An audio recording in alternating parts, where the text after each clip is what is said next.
Every day's leg day. And don't forget to eat salad. All right. Yeah. Go hard getting busy with it. But before we get into leg day today, I want you guys to take a trip with me down leg day memory lane.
As you can see, I do a lot of ollies. I'm so zoomed in on your face. Can you not? Can you just zoom out?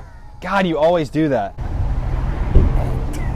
That's a thumbnail for something. I hate you. I know, I'm getting to my line, bro. Hurry up, Will you quit zooming into my face? When I was a little kid growing up, my dad used to always tell me this phrase, you can ollie as high as you can jump. But at the time that wasn't true and I didn't really believe it. But over the years of me growing and progressing and ollieing onto curbs, and then eventually ollieing over tennis nets that my friends were sitting on, and then eventually ollieing over tennis nets that my friends weren't sitting on. My dad's famous phrase, you can ollie as high as you can jump, started to become a little more realistic. Before you guys comment, obviously the board itself and wheels and trucks are about 2 to 3 inches in height, so you're gonna have to factor that into ollieing as high as you can jump. And also the board has weight, so you have to factor that in as well. But for all intensive purposes, is it intensive? For all intensive purposes, I'm gonna show you how to ollie, for the most part, as high as you can jump. Wait, can I add something? Yeah. Your feet are starting on a platform that's already 3 inches off the ground. Right. But if you ollie on top of an object that is 4 feet, you're gonna be landing on top of your skateboard, which is the object that is still 3 inches off the ground. So you're still ollieing as high as you can jump, because if you were to jump from flat, you would have nothing between your shoes and the ground. And then if you land on the object that's 4 feet, you're gonna have nothing between the shoes and the object. That is a good point. With all of that factored in, let's get to the juice of the meat. Gross. It's not like I have high ollie superpowers or anything. Or do I? What I do have is technique, and that's what I'm about to show you right now.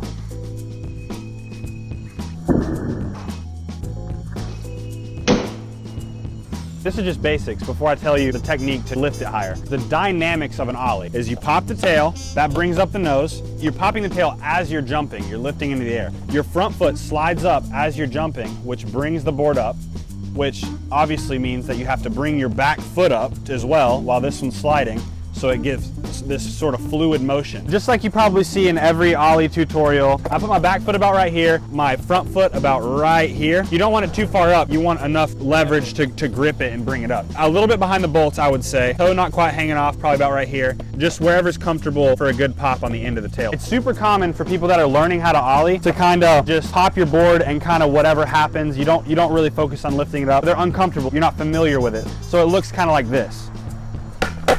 You kind of just pop it and your front foot kind of lifts, you jump a little, but you haven't figured it out. So in order to break through that, it's gonna be uncomfortable. And what you need to do is when you pop, in order to get the motion to lift your back foot up, you're kind of doing this number. Like this foot's kicked out and this one's lifted up. So it's gonna sort of feel like you're leaning back in a sense. You're literally doing a ninja kick. You're doing, I'm gonna do an exaggerated one so you can tell that it's like a lean back to give you a good picture of it.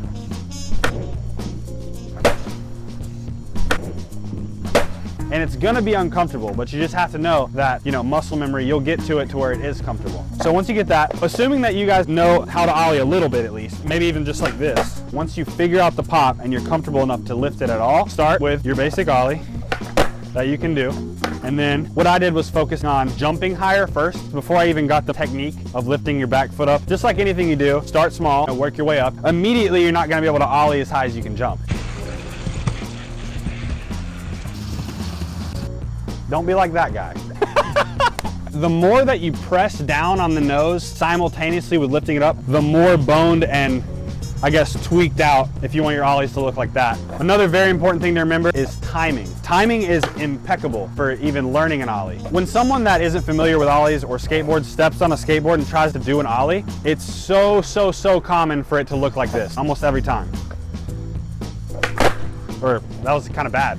Bad at making it look That was bad at making it look bad. I'm gonna let Dale show you. And the reason why is because I have a hurt ankle right now, so I can't really properly do anything on a skateboard. Dale's showing us right now a very bad, like, beginner. No disrespect, of course. Exactly. Yeah, yes, Like, yes, just like that. timing's off. And the reason is because there's 3 basic steps to an ollie. You've got the ninja kick, the jump, and the pop. And that all has to be timed correctly or it's just not gonna work. An ollie is one motion. For example, when you do the pop, if you don't want it to look like Dale's just now, you're gonna pop as you're lifting into the air. And after it's already popped and you're in mid-jump, so at this point you're gonna look like this. That's when you have the upward momentum because you have jumped. And that's when you slide your foot up and ninja, like, fold your back one in to ninja kick. So now you're doing the motion, the ninja kick, to bring your board up higher. All that has to be timed correctly. That's where your muscle memory comes in. You can't just pop and then jump and then ninja kick, or it's just gonna, you know, it's got a fluid motion.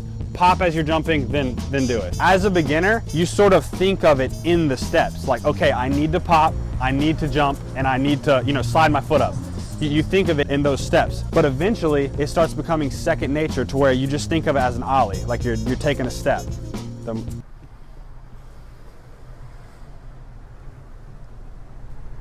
The vital part of doing a high jump is mainly bringing your knees as high as you can when you jump. Taking into consideration everything that I've taught you in this video, the motion that you bring your legs, the technique, all the different examples I gave you, if executed correctly, you should be able to pop the board and it should be able to come with you as you bring your knees as high as you would with a regular jump.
That was it, dude. You were close, but you're done so now. What? Let him get one more. He was so close. That's huge, by the way.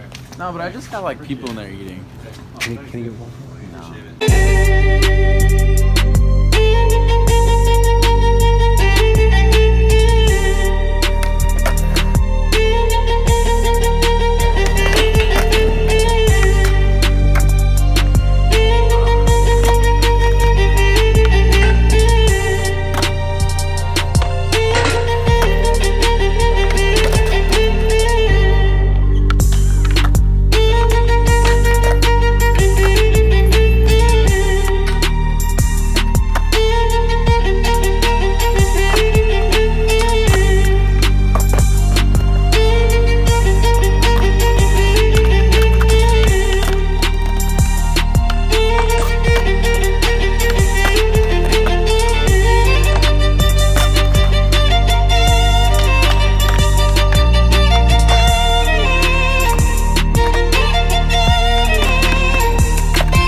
To the feet.